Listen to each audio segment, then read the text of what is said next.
After dodging my two nieces who were trying to push me into the pool but ended up falling in themselves, chaos ensued. Most of the other guests found it hilarious, but their moms, who were pretty drunk, freaked out. Since I wasn't dressed for swimming, I stepped away from the pool and let others rescue the kids.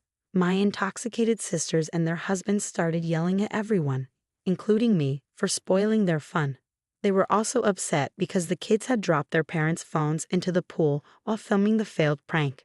One of my brothers-in-law tried to retrieve the phones from the pool, but his size made it impossible. No one else volunteered to help, probably because my sisters were still yelling and cursing. I reminded my sisters that it was their responsibility to watch their kids, and if anything happened, it was on them, not me. There were heated arguments, and my wife and I decided to leave, especially after another brother-in-law stumbled and fell face first onto the concrete. After we left, the party ended on a sour note. My drunk brother-in-law, who had fallen and injured his face while yelling at me, had to go to urgent care to get stitches. Since he was too intoxicated to drive, my dad had to take him, and he was not happy about it. Later that evening, my sister started a group text and said some really nasty things about my wife and me, calling me the Ardu, real winner, and their husbands added some hurtful comments too. My wife and I decided to block the four of them. My mom called me, upset about what was said, and my parents insisted that my sisters and brothers-in-law come over the next day, without their kids, to sort things out and establish some ground rules. The result was a half-hearted apology from the nieces. Thinking things were settled, I unblocked them that evening. However, I received a text from one of the brother-in-laws demanding payment for the $750 phones. I replied saying I wouldn't be paying and forwarded his message to my parents, stating that we were done with the nonsense and going no contact with my sisters and their spouses, refusing any future invitations if they would be present. I then blocked them again. This triggered a major confrontation. Dad called them and gave them a piece of his mind. Among other things, he told them that the grandkids were not welcome at their place indefinitely, since my mom often provided free babysitting, which shook them up. He also banned them from using the vacation house, a big deal since they frequently stayed there. My dad dropped a bombshell on my sisters and brothers-in-law.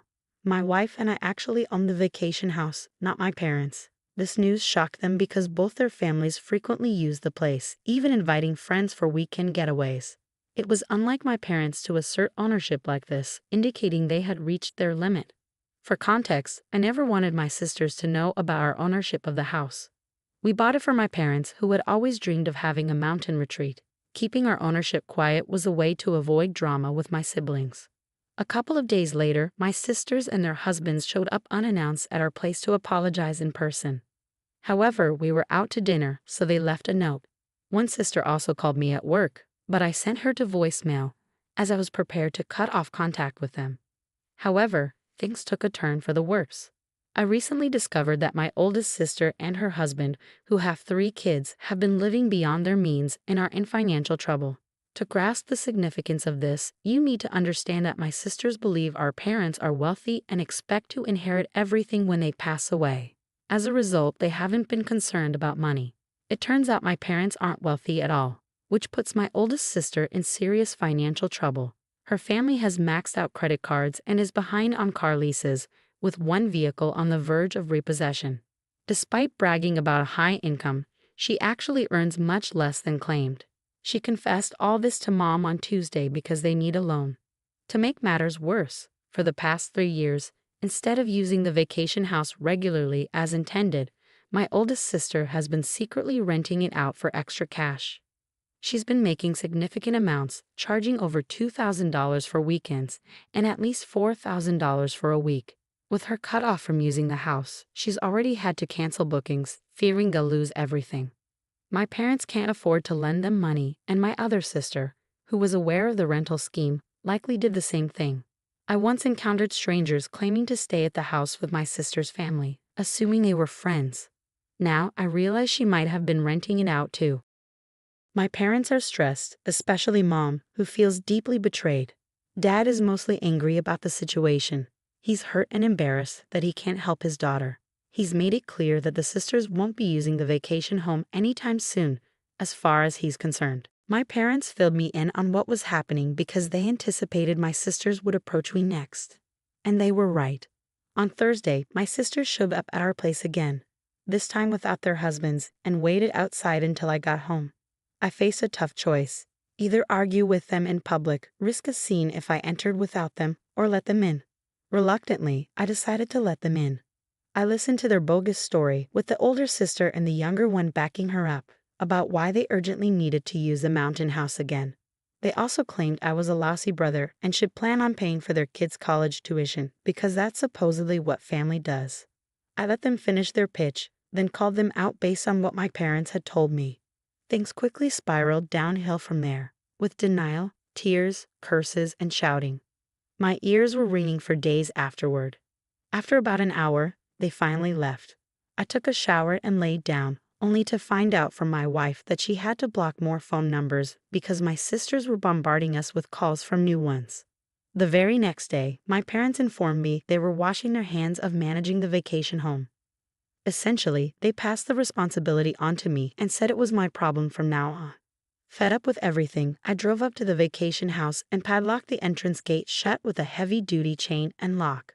I'm the only one with a key, and I thought this would be enough to keep my siblings away, as they'd struggle to hike the 400 yards uphill to the house.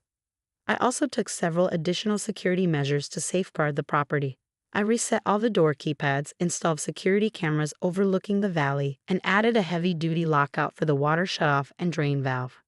I only confided in my wife about locking off the water supply, and we're the only ones with the keys.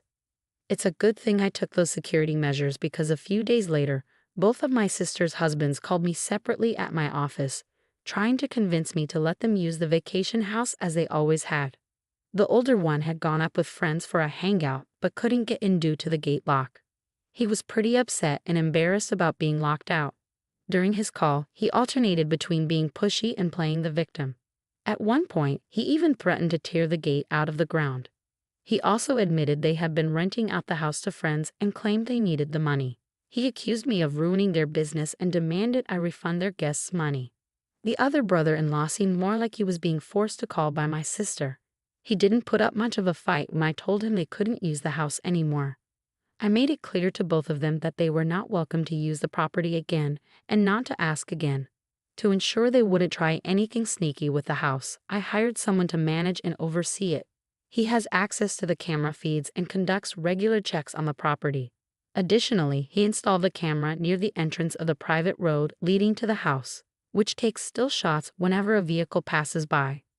He sends these photos to everyone once or twice a week. As for my sisters and brothers-in-law, it seems like things were tense and strained at this time. My parents informed me that my oldest sister and her husband are making significant changes due to their financial situation. They're getting out of their SUV and big truck leases and selling off their jet skis and other unnecessary possessions. This adjustment will be tough for my sister, who often brags and values material possessions. Similarly, my brother-in-law's identity is closely tied to his truck, to the point where he even has a tattoo of the truck company's logo. This difference in priorities has always kept us from being close. Then things took a drastic turn when my two brothers-in-law made a decision that had severe consequences for them and my sisters. They broke into my vacation home and were subsequently arrested. They faced charges of breaking and entering, destruction of property, and communicating threats, all serious offenses. I refused to drop the charges against them, and they remained in jail as of the following day. I learned the full story afterward. On the Friday after Thanksgiving, my brothers-in-law went to my vacation home. Using an angle grinder, they cut through the chain on the driveway gate, damaging it in the process. They attempted to enter through the front door, damaging the lock and door in the process. Eventually, they gained access through the utility floor door and a locked internal door. They also broke into the barn for reasons unknown.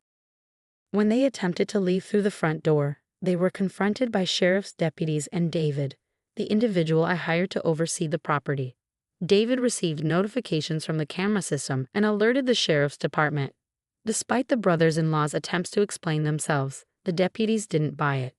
Breaking into an empty house is a serious offense in that area, typically associated with criminal activity. Upon their arrest, my brothers-in-law reacted poorly, making threats against me in front of law enforcement. David and the sheriff's office attempted to contact my wife and me to determine our course of action, but we were spending time with her parents and had left our phones in the car to disconnect. Consequently, the authorities proceeded with booking the brothers-in-law on all charges, which aligned with my wishes. After their arrest, my brothers-in-law called their wives from jail, causing them to panic. They reached out to my parents and attempted to contact me, but their calls were blocked. They tried to find a lawyer to arrange bail, but it was challenging due to the rural area and the holiday weekend. My oldest sister had no cash, and her cards were maxed out, so if they made bail, my other sister would have had to foot the bill for both husbands. By the end of Friday, I contacted the sheriff's department to confirm that I wanted to press charges. On Saturday afternoon, I spoke with my parents, who were visibly shaken by the situation, especially my mom. My sisters had pressured them to convince me to drop the charges, but I firmly refused, stating that I wouldn't consider it until I spoke with an attorney and was compensated for the damages. Feeling awful about upsetting my mom, my dad suggested starting over completely but also insisted that my sisters and brothers-in-law should pay for the damage. I reached out to 2 attorney friends to recommend a lawyer to pursue legal action against my family members. The following week, I received a courier-delivered envelope at my office containing a signed letter from both brothers-in-law and a cashier's check for $5,000. In the letter, they sincerely apologized, admitted their wrongdoing, and offered to cover the damages, promising more if necessary. They also agreed to stay away from the vacation home unless specifically invited and requested that I work towards getting the charges dropped, as their jobs were at risk. They were open to a restraining order or any other measures necessary for resolution. This sudden change in behavior was shocking and unexpected. I had already scheduled a meeting with an attorney to pursue legal action, but I informed him of the letter and check, and he agreed to discuss it further at the end of the day. Instead of waiting until next week, my attorney advised me not to deposit the check from my brothers-in-law and met with me for about 2 hours. He recommended that my wife and I pursue a settlement and mutual release agreement with all 4 of them. He explained that although we would likely win a lawsuit against them, it could take years, involve significant upfront legal fees, and there was no guarantee we would recover any money. He also assured us that we could keep the $5,000 they offered, regardless of whether we pursued legal action. The agreement will include terms similar to a civil restraining order. I had already requested my property manager to estimate the cost of repairs, and I received the estimate promptly. It's expected to cost around $4,000, with most of the expense going towards repairing the front door. On Friday, my attorney contacted each of the brothers-in-law, advised them to seek legal representation, and they agreed. The middle brother-in-law explained they could only afford to pay for damages or a lawyer, not both. They believed hiring a lawyer wouldn't make a difference, given they had no defense for their actions. Their main concern was getting the charges dropped. My attorney also reached out to the district attorney's office to discuss dismissing the charges, but hasn't spoken to them yet. He believes they will likely dismiss the charges because the brothers-in-law are willing to pay for damages and have no prior criminal record. However, he advised me to be prepared to personally request dismissal if necessary.